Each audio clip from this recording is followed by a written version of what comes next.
오늘 하나님 말씀은 사무엘상 10장입니다. 사무엘상, 제 성경은 421페이지입니다. 사무엘상 10장 전장인데 저희들 8절까지만 같이 읽겠습니다.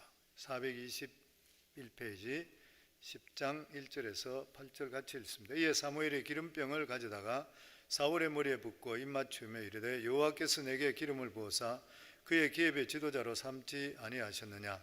내가 오늘 나를 떠나가다가 베냐민 경계 셀사에 있는 라헬의 묘실 곁에서 두 사람을 만나리니 그들이 내게 이르기를 내가 찾으러 가던 암나기들을 찾은지라 내 아버지가 암나기들의 염려는 놓았으나 너희로 말미암아 걱정하여 이르되 내 아들을 위하여 어찌하리요 하더라 할 것이요.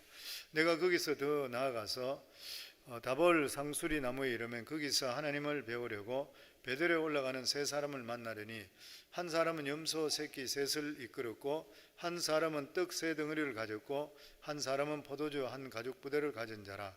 그들이 내게 문안하고 떡 두 덩이를 주겠고 너는 그의 손에서 받으리라. 그 후에 내가 하나님의 산에 이르리니 그곳에는 블레셋 사람들의 영문이 있느니라. 내가 그리로 가서 그 성읍으로 들어갈 때에 선지자의 무리가 산당에서부터 비파와 소고와 저와 수금을 앞세우고 예언하며 내려오는 것을 만날 것이요. 내게는 여호와 영이 크게 임하리니 너도 그들과 함께 예언을 하고 변화의 세 사람이 되리라. 이 징조가 내게 임하거든 너는 기회를 따라 행하라.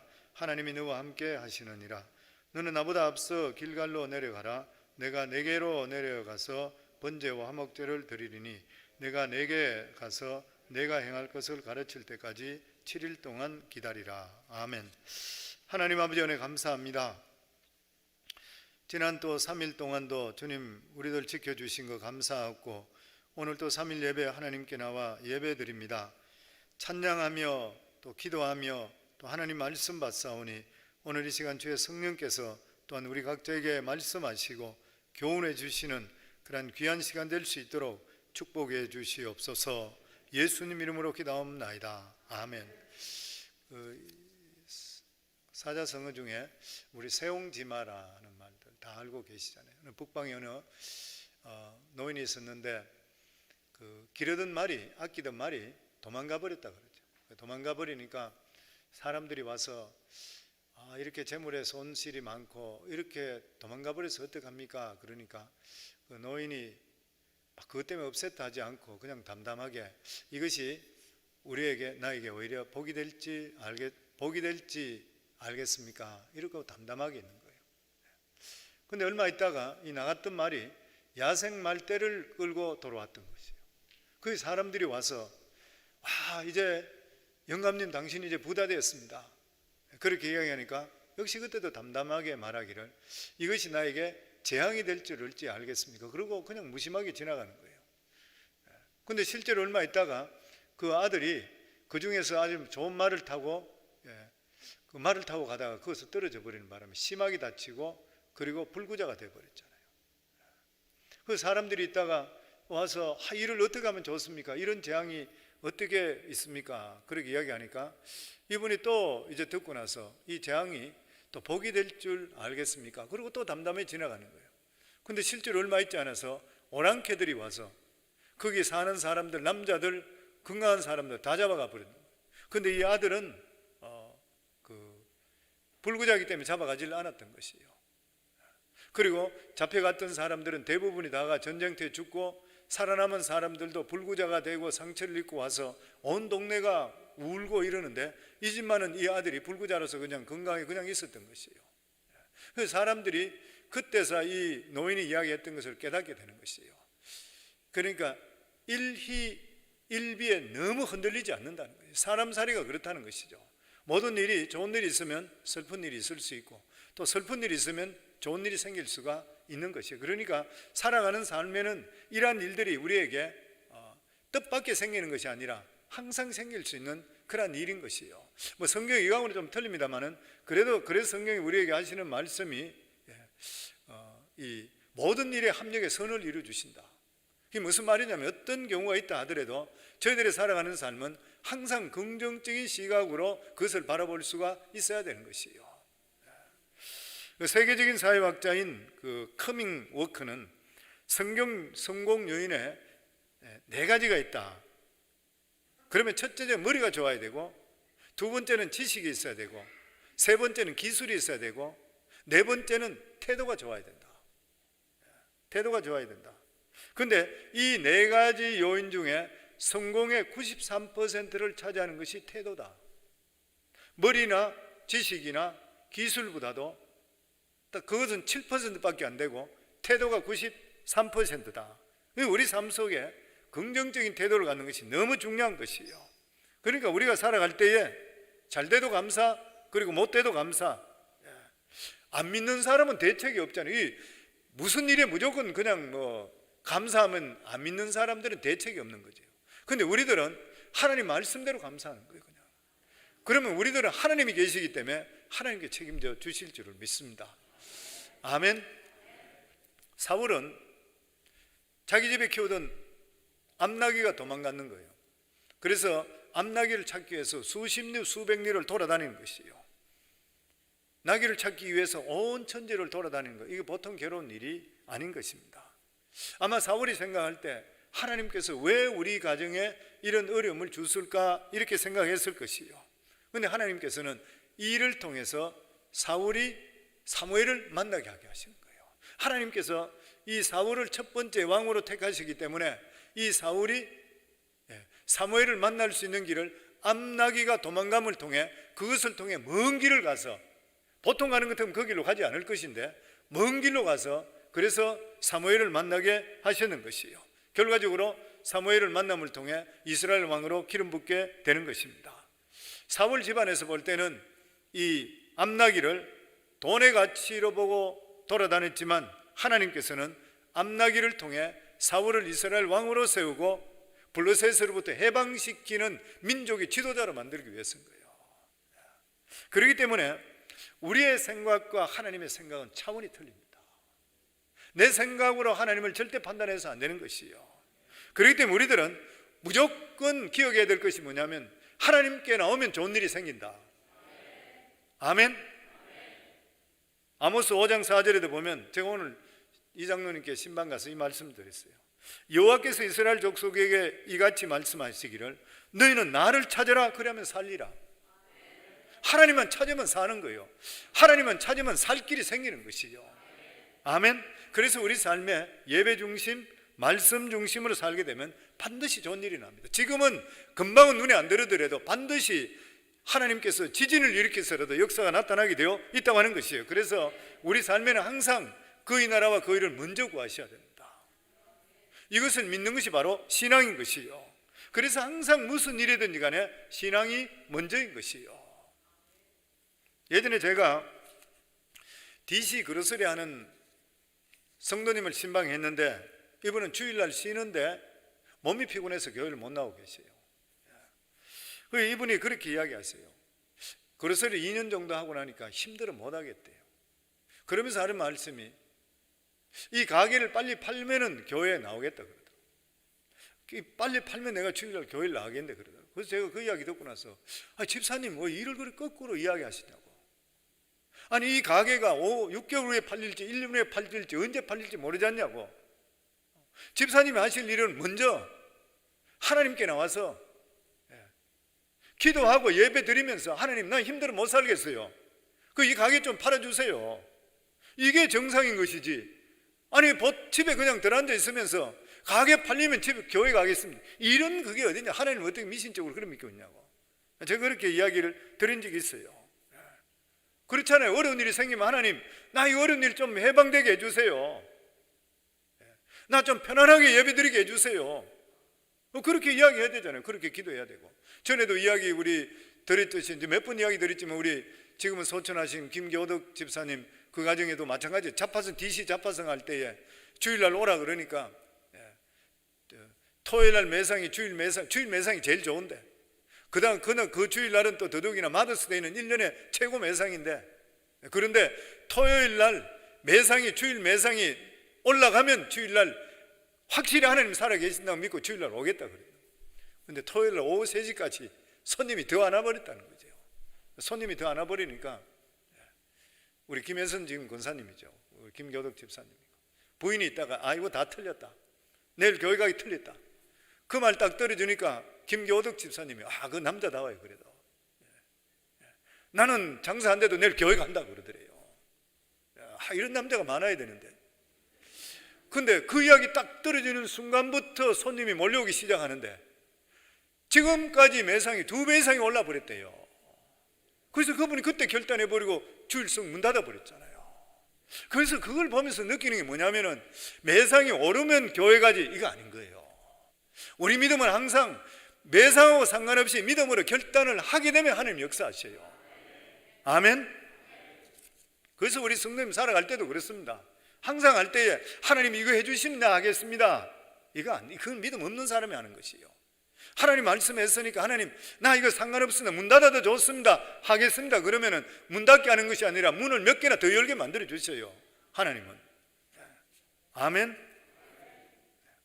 그리고 나서 사무엘은 사울에게 하나님 대신에 기름 붓습니다. 목회자도 직분자의 기름 붓잖아요. 우리 교회에서도 저도 우리 목자들에게도 안수하고 그리고 안수 집사 될 때도 안수하고 뭐 그렇게 안수기도 하잖아요. 근데 목사가 무슨 힘이 있는가요? 안수한다고 뭐 그게 있는가요? 목회자가 안수하는 것은 하나님을 대신한 것이죠. 사무엘이 하나님을 대신해서 사울에게 기름 부어주잖아요. 똑같은 일인 것입니다. 그러니까 직분자에게 안수하는 것, 집사에게 안수하는 것, 장로에게 안수하는 것, 그리고 목사에게 안수하면서 목사로 세우는 이 모든 것들이 보면은 다 하나님께서 주시는 권한에 대해서 대신하는 것이죠, 보면. 그리고 나서 교회에서도 성도들에게도 인정을 받아야 되거든요. 그러니까 똑같은 게 왕을 세우는 것도 마찬가지로 하나님께서 사무엘을 통해서 기름을 부었지만 백성들이 인정을 해줘야 되는 거예요. 백성들이 인정을 해줘야 되는 것입니다. 그러니까 이 사울이 머리에 기름을 부었다 해서 당장 왕이 되는 것이 아닌 것이고 미래에 너는 이스라엘의 왕이 될 것이라 이런 약속이 있는 것이에요. 그런데 이렇게 되기 위해서는 백성들의 승인이 있어야 되고 동의가 있어야 되는 것이에요.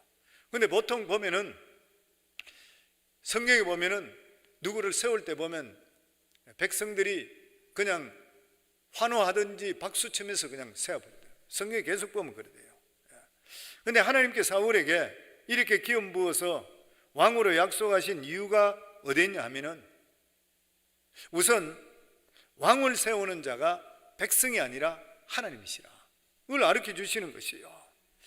만약에 이런 과정 없이 백성들이 성인 가운데서 막 박수치고 당신이 하시오 추대 내가 했다 그러면은 백성이 자기를 뽑은 줄 아는 거예요.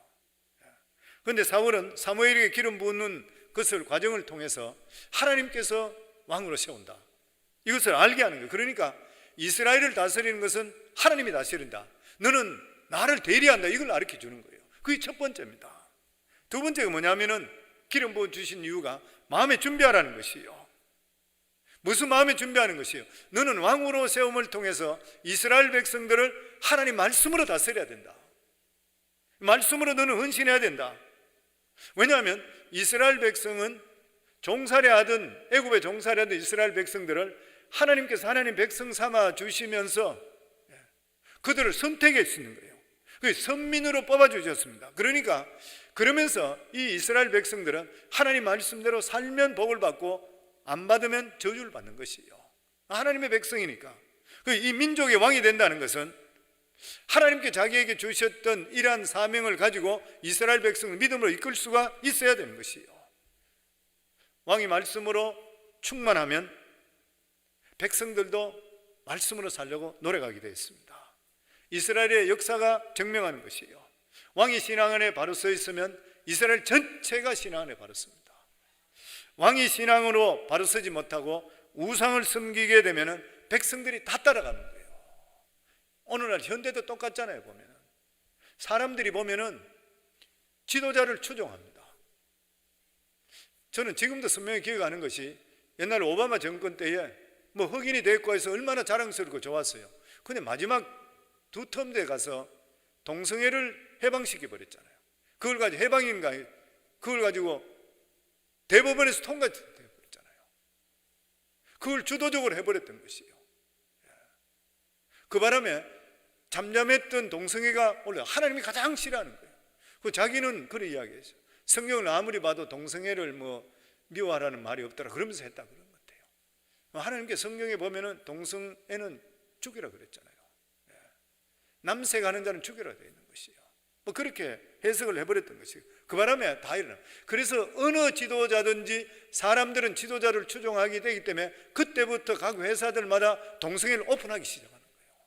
대통령이 오케이 해버렸으니까. 그만큼 대통령이나 지도자가 굉장히 중요한 것이에요. 보면 결과적으로 리더의 역할은 뭐냐면 촉매자 역할입니다. 촉매자. 그냥 두면 반응이 안 일어나는데 리더가 먼저 시작하면 불쏘시개 역할을 하는 것이 리더인 거예요. 그래서 리더가 부정적이 되면 따라가는 사람도 부정적이 돼요. 리더가 긍정적이 되면 있는 사람도 긍정적으로 바뀌게 돼요. 다 따라가게 돼 있습니다. 사람들은 다 그래야 돼요. 대통령들을 보세요. 딴 나라 대통령 봐도 다 그래요. 리더가 얼마나 중요한지를 모르는 것이에요. 리더가 믿음으로 본이 되는 게 너무 중요해. 리더가 잘못하면 망하는 것이에요.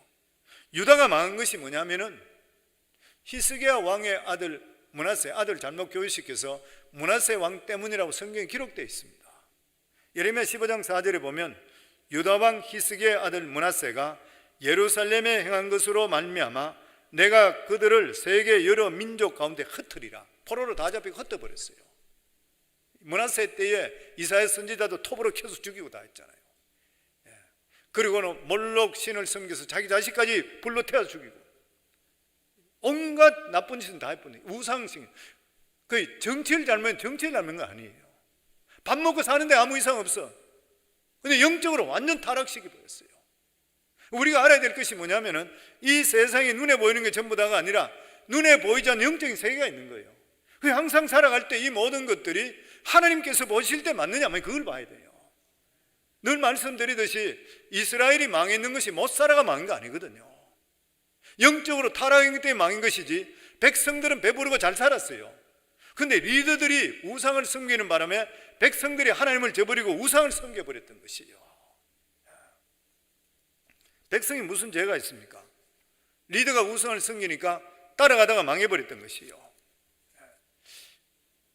요즘 나라도 그렇잖아요. 아르헨티나 기록을 보니까 우리 어릴 때만 하더라도 그랬지만 70년, 80년 전에 20세기 때 그때는 세계 부국 중에서 5번째 안에 들어갔대요. 제가 알기는 4번째인 줄 알아요.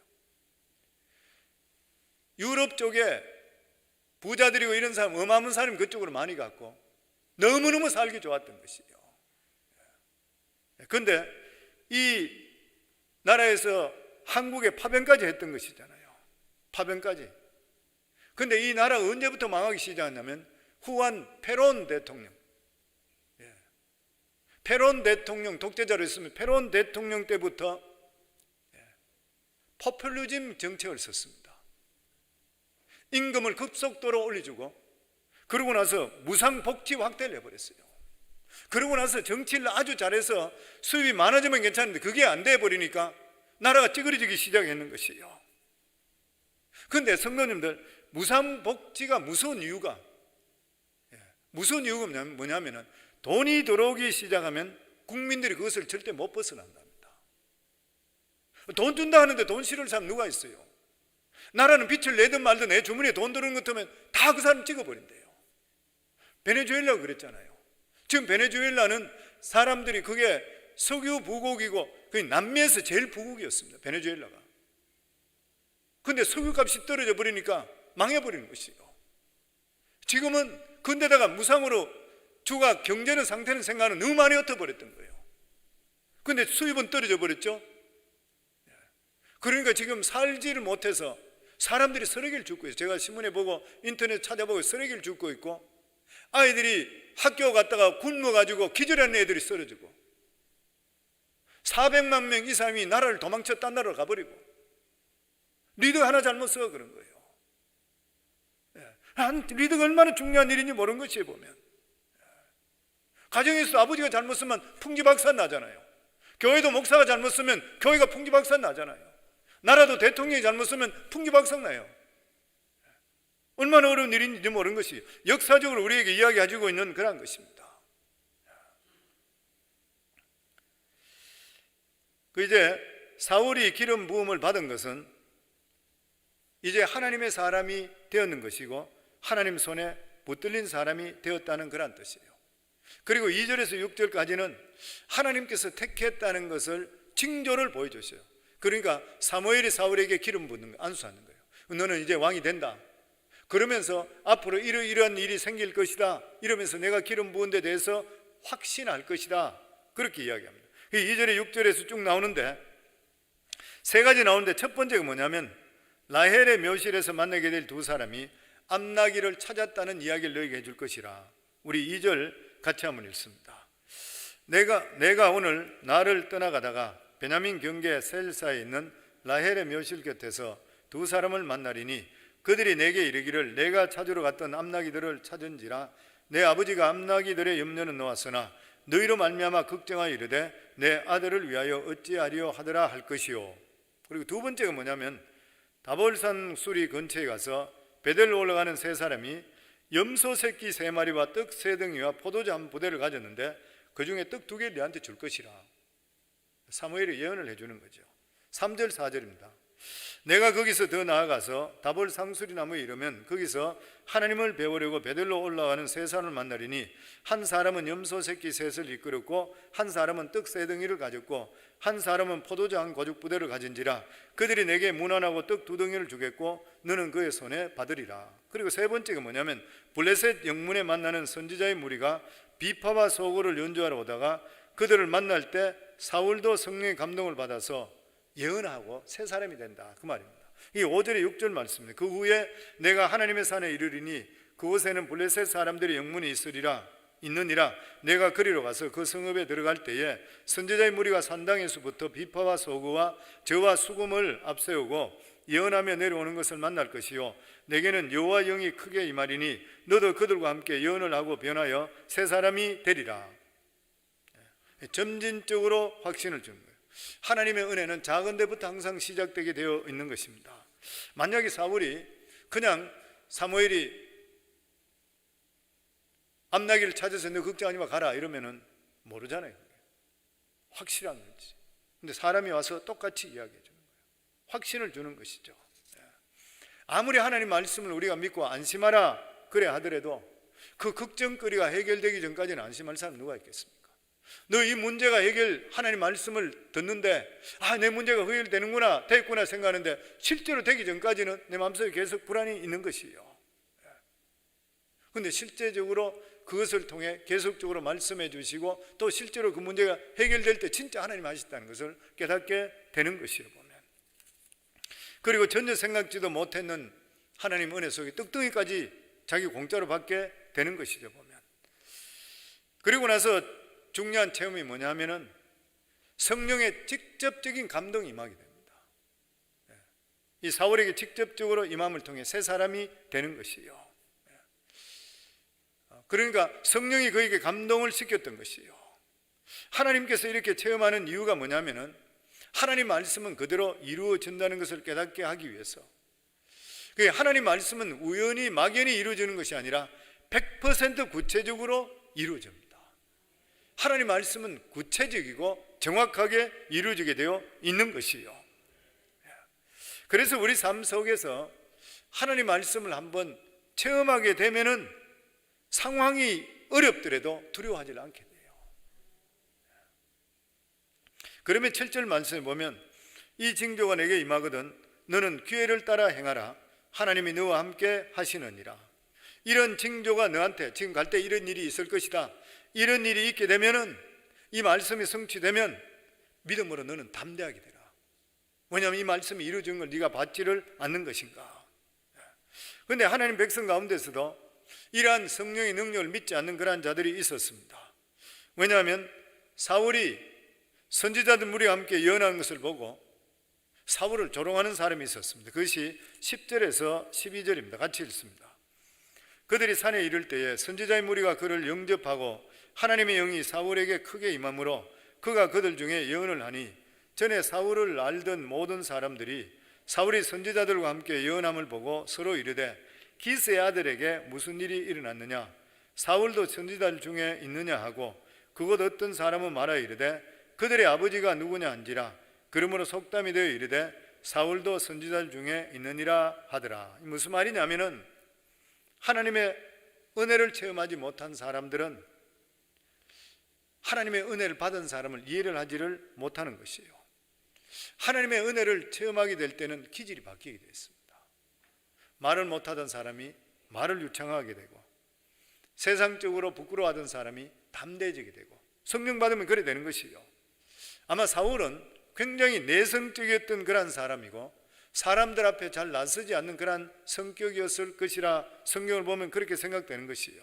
근데 그는 선지자를 만나고 나서 완전히 딴 사람으로 바뀌었습니다. 노래를 하고 사람대로 이야기도 잘하고 그리고 예언까지 했는 것이요. 그런데 이것을 보고 사람들이 이 사울을 조롱했습니다. 그의 아비가 누구냐? 그 아비 기스는 장사꾼 아니냐? 장사꾼이 무슨 선지자와 무슨 상관이 있느냐? 인정을 안 해주는 것이죠. 사울이 선지자 중에 있느냐? 이 말은 해가 서쪽에 뜨겠다, 말도 안 된다, 그 말인 것이요. 세상에 많은 사람들이 하나님의 성령을 경험하지 못하게 될 때는 성령 충만한 사람 보고 조롱할 때가 많이 있습니다. 그래서 사도행전에도 보면 예수님의 제자들이 성령 충만할 때 술 취했다고 그랬거든요. 사람들이 이해가 안 되는 것이죠, 보면. 왜냐하면 성령의 능력이 임할 때는 딴 사람을 완전히 바꿔버린 것이요. 은혜가 충만한 분들은 딴 사람이 손가락질 하더라도 부끄러워할 필요가 없습니다. 그 사람들은 모르는 것이고 내가 은혜를 체험했는 것이요. 이게 오히려 능력이고 축복인 것이요. 그리고 16절 말씀입니다. 같이 읽습니다. 사울이 그의 숙부에게 말하되 그가 암나귀를 찾았다고 우리에게 분명히 말하더이다 하고 사무엘이 말하던 나라의 이름 말하지 아니하더라. 사울은 이 왕이 될 조건을 갖추지 못했던 그러한 사람입니다. 그럼에도 불구하고 하나님께서 사울을 택했던 유일한 한 가지 이유가 뭐냐면 겸손합니다. 사울은 굉장히 겸손했습니다. 인물도 좋고 출중했는데도 불구하고 굉장히 겸손했습니다. 성경을 통해서 우리가 알 수 있는 것은 뭐냐면은 하나님께서는 겸손하고 정직하고 가식이 없는 자를 기뻐하셔요. 사울은 진짜 겸손했던 그런 사람. 근데 나중에 어떻게 됐어요? 사울이 망하게 된 게 어떻게 교만했잖아요. 이게 망하게 하는 것이에요. 근데 처음에 하나님 택했을 때는 사울의 겸손함을 보시고 택했습니다. 굉장히 겸손했던 것이죠. 나 같은 자가 어떻게 왕이 될 수 있습니까? 나중에 가면은 왕으로 뽑혀서 사람들이 박수를 치고 환영하고 심지를 뽑아서 뽑혔거든요. 근데 그건 도망쳐버려 숨어버렸습니다. 나 같은 자가 될 수가 없다 이렇게 생각했던 것이요. 그리고 자기 숙부가 만났을 때에 사무엘과 만났다 했을 때 사무엘이 무슨 말을 하더냐 했을 때에 나귀를 찾았다 말만 했다 했지 나에게 기름 부었다 말을 안 했어요. 자기에게. 그게 뭔 것이에요? 나 같은 자에게 기름 부었다 자기 믿질 않는 것이에요. 어떻게 나 같은 자가 될 수가 있느냐는 것이에요. 자기가 생각할 때는 나 같은 자는 이스라엘의 왕으로 적합하지 않다 생각했어요. 사람을 잘못 골랐다 이렇게 생각했던 것이에요. 아마 천박한 사람은 이런 사람은 안수했다고 온 떠벌리고 난리를 치길 것이에요. 하나를 이야기하면서 10가지로 그냥 부풀리 이야기해요. 그런데 이 사울은 그렇지 않았습니다. 사울이 참 괜찮았던 사람입니다. 이 보면서 우리가 우리들이 교훈해 주는 게 뭐냐면은 참 괜찮은 사람도 돈 벌든지 주의가 올라갈 때 바뀌는 순간인 거예요. 이 뒤바뀌어 버렸습니다. 하나님께서 사울을 뒤바꿨는가요? 아니잖아요. 하나님께서 아담과 하와 보고 선악과 따먹으라 그랬는가요? 아니잖아요. 하나님께서 우리 인간을 자유의사를 주는 것이에요. 하나님 진짜 사랑하시기 때문에 우리에게 다 자유의사 줬어요.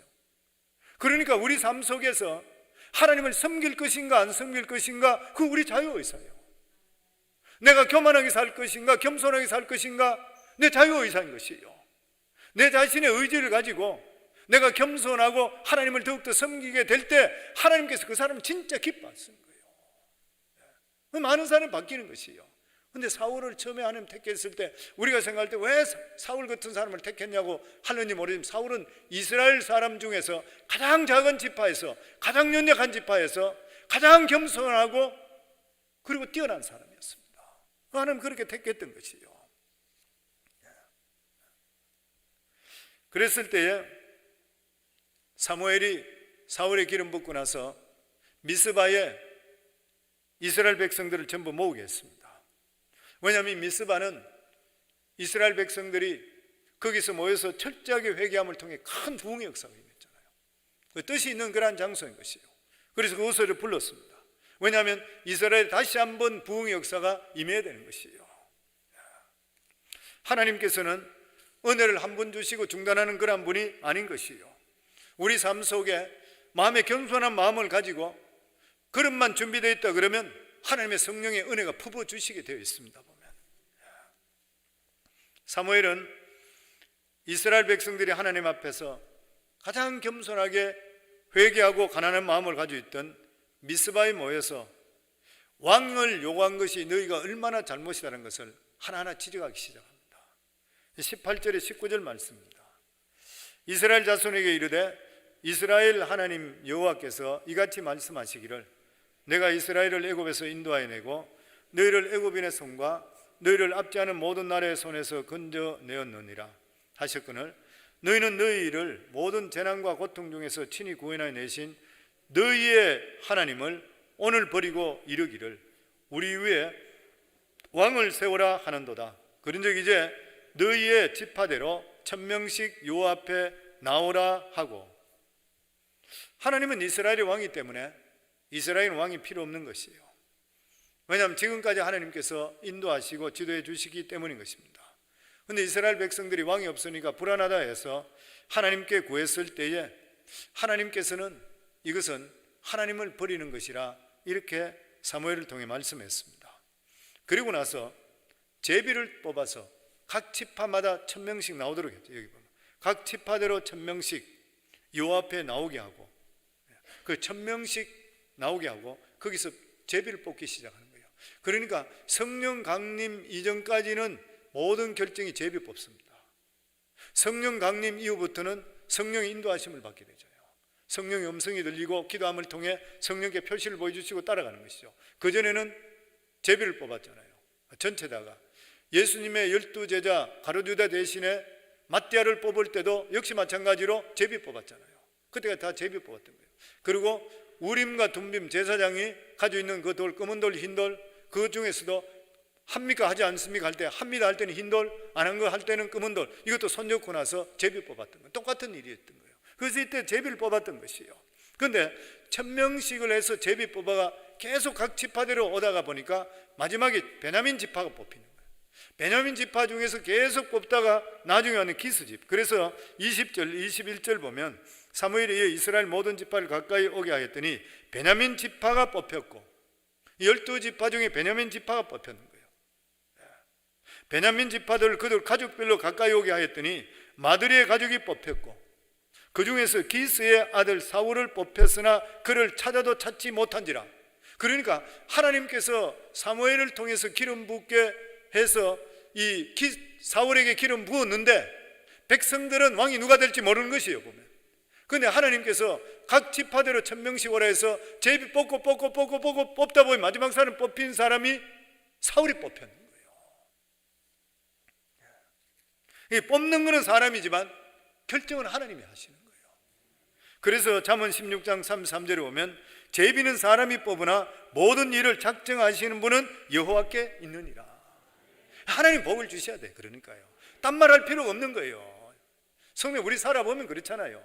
나이가 젊을 때 30대나 뭐 40대까지만 하더라도 자기가 힘써 하면 뭐 됩니다 그러는데 어느 정도까지 되지요. 나이 한 50 정도 넘어가고 나면은 그 절대 그거 안 돼요.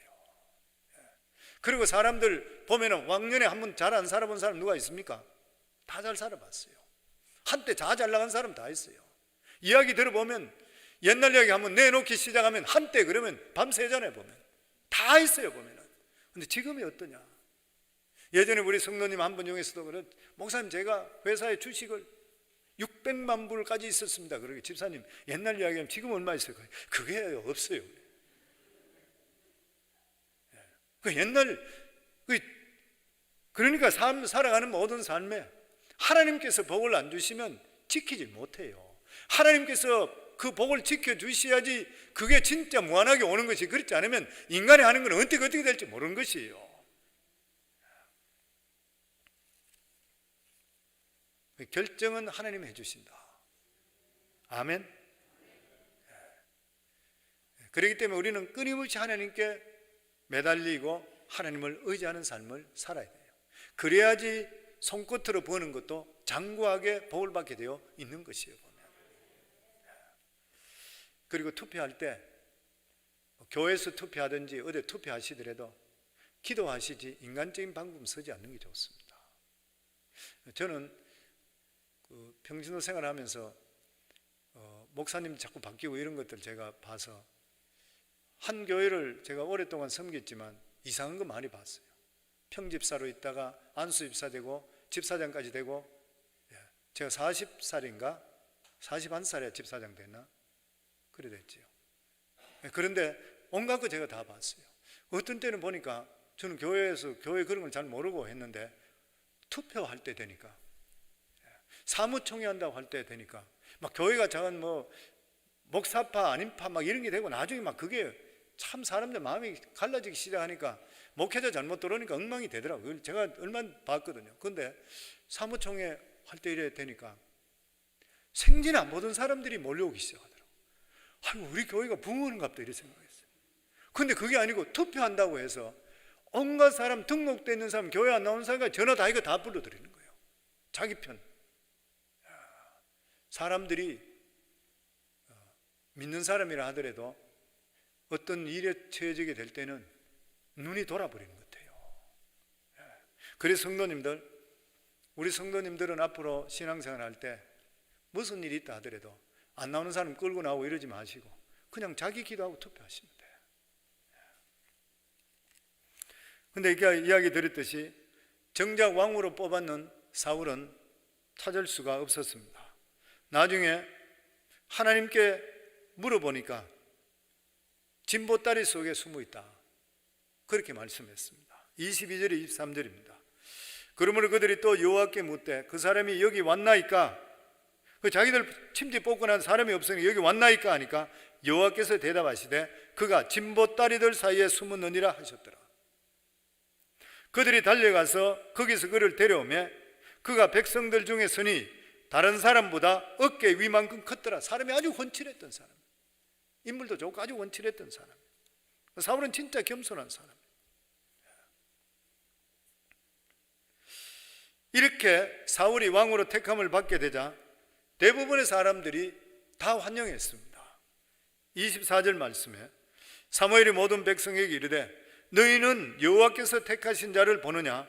모든 백성 중에 짝할 리가 없느니라 하니 모든 백성이 왕의 만세를 외쳐 부르니라. 그러니까 사람들이 그냥 환호하고 박수하고 왕으로 초대됐던 거예요. 그런데 이때 인정하지 않는 무리들도 있었습니다. 사무엘상 10장 27절에 보면 어떤 불량배는 이르되 이 사람이 어떻게 우리를 구원하겠느냐 하고 멸시하며 예물을 바치지 아니하였으나 그는 잠잠하였더라. 사울은 잠잠했다. 불량배들, 안 좋은 사람들, 이런 사람들이 이 사람을 우리가 믿을 게 어떻게 있냐. 그 이제 왕이 됐다 하면 예물을 드려야 되는 예물을 안 드렸던 것이에요. 그런데 이 사람들이 왜 사울을 인정하지 않았는 것이에요? 사울이 큰 지파 사람이 아니었습니다. 이스라엘 전체의 가장 큰 지파가 어디냐면 에브라임이었습니다. 에브라임이 누군 것이에요? 요셉의 둘째 아들이잖아요. 요셉의 장자는 므낫세고 차자가 에브라임이잖아요. 그런데 야곱이 복을 줄 때 손을 먼갈라가 줬잖아요. 그러니까 요셉이 좋지 않게 생각, 아버지 맏아들이 므낫세입니다. 왜 므낫세 오른손을 우수를 얹으시지 왜 왼쪽 손을 얹습니까? 우리 둘째, 그 애는 둘째 아들입니다. 그러니까 내가 안다. 그리고 에브라임에다 복을 줬잖아요. 그러니까 차자가 장자의 복을 받았잖아요. 그래서 이스라엘 전체를 이야기할 때, 그러니까 남유다와 북유다를 나중에 갈라지더라도 북유다의 10지파잖아요.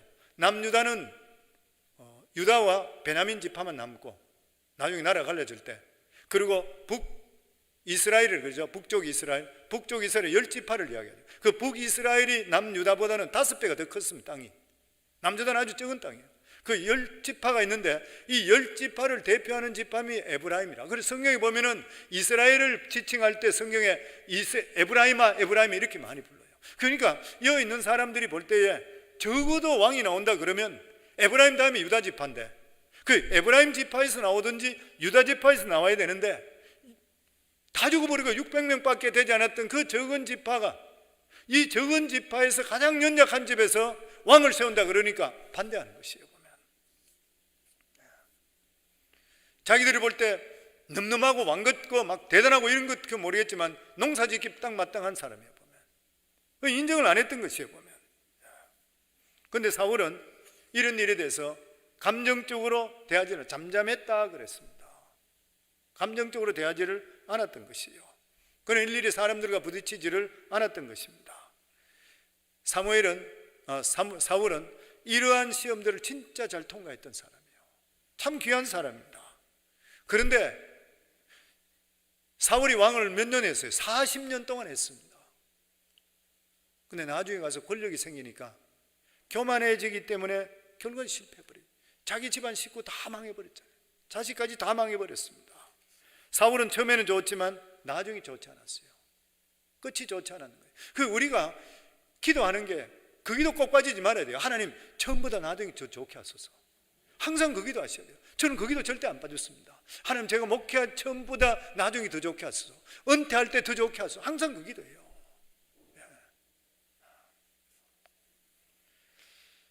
사람이 인간적인 생각에 빠지게 되면 하나님 말씀이 멀어집니다.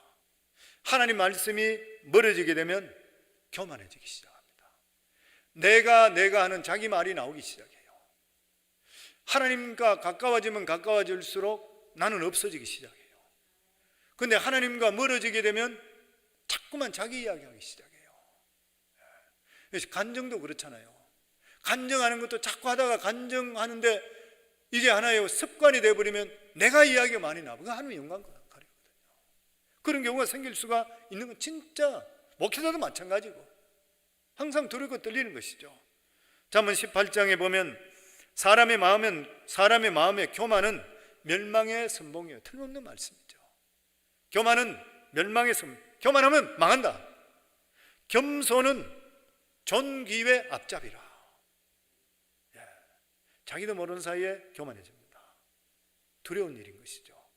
저와 우리 사랑하는 모든 성도님들, 우리가 예수 믿고 구원받으면 우리가 이미 천국 가는 것은 이미 정해져 있는 일이잖아요. 이 세상 살아가는 삶에도 하나님의 주시는 땅에 기름진 것으로 충만해야 되잖아요. 하나님 살아가는데 기쁘게 살아가야 되는데 하나님 예수 잘 믿으면 반드시 복을 받습니다. 그런데 항상 주의해야 될 것이 내 살아가는 삶이 하나님과 거리가 어떠냐? 내가 교만해지지 않았나? 내가 돈이 좀 더 들어온다고 신앙적으로 아니면 신앙생활하는 것이 내가 좀 부실해지지 않았나? 이게 교만하니까 나는 교만 안 합니다 하는데 주위에서 보면 교만해지는 거예요.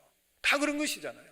그리고 이런 것들을 우리 자신들이 돌아보면서 신앙생활 바로 지켜서 끝까지 해서 끝까지 하나님께 복을 받을 수 있는 이러한 귀한 교훈이 우리 모두의 교훈으로 하나님의 주시는 귀한 복을 끝까지 유지하기를 주 이름으로 축원합니다.